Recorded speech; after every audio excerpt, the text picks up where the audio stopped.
పల్గాంలో జరిగినటువంటి ఈ నీచమైన చర్య, హిందువులపైన జరిగినటువంటి దాడి ప్రతి ఒక్క భారతీయుడు, ప్రతి ఒక్క హిందువు ఖండిస్తున్నారు.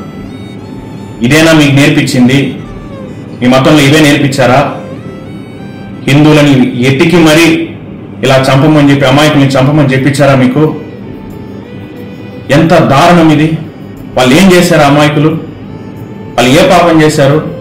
మీకు దమ్ము ధైర్యం లేకుండా అమాయకుల పైన చూపిస్తారా మీ ప్రతాపము? మీ రోజులు దగ్గర పడిపోయాయి. ప్రధానమంత్రి మోడీ గారు మిమ్మల్ని వదలరు. మీ రోజులు దగ్గర పడిపోయినాయి. ఇకనైనా ఈ సెక్యులర్ ముసుగులో తిరిగేటువంటి మన హిందువులు, మన భారతీయులు నిద్రలేయండి. చూస్తున్నారు కదా ఎటువంటి చర్యలు వాళ్ళు పాల్పడుతున్నారో. ఇకనైనా మీకు చలనం కలగట్లేదా? అదే వేరే మతం వాళ్ళకి ఏదన్నా జరిగితే ఒంటి కాలుతో లేస్తారు కొందరు రాజకీయ పార్టీలు కానీ, ఈ సెక్యులర్ ముసుగులో ఉండేవాళ్ళు కానీ. అదే మన హిందువులకి అంత దారుణం జరుగుతూ ఉంటే నోరు కూడా మెదపరు కొందరు. మారండి అయ్యా, ఇంకనైనా మారండి. ఈ సెక్యులర్ ముసుగులో తిరిగే వాళ్ళు దయచేసి మారండి.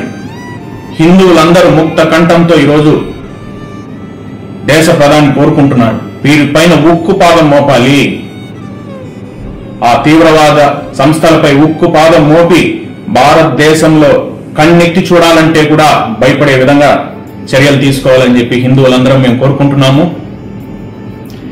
అక్కడ ప్రాణాలు కోల్పోయినటువంటి వాళ్ళు, వాళ్ళ కుటుంబానికి సానుభూతి తెలియజేసుకుంటూ, ఎంత సానుభూతి తెలియజేసినా పాపం వాళ్ళ కంటి ముందర వారి కుటుంబ సభ్యుల్ని కోల్పోవడం చాలా బాధాకరం. దాన్ని జీర్ణించుకోలేని పరిస్థితులు అవి. దేవుడు చూస్తున్నాడు. దేవుడు ఖచ్చితంగా దీనికి తగిన బుద్ధి చెప్తాడు దీని వెనుకున్నటువంటి వాళ్ళకందరికీ.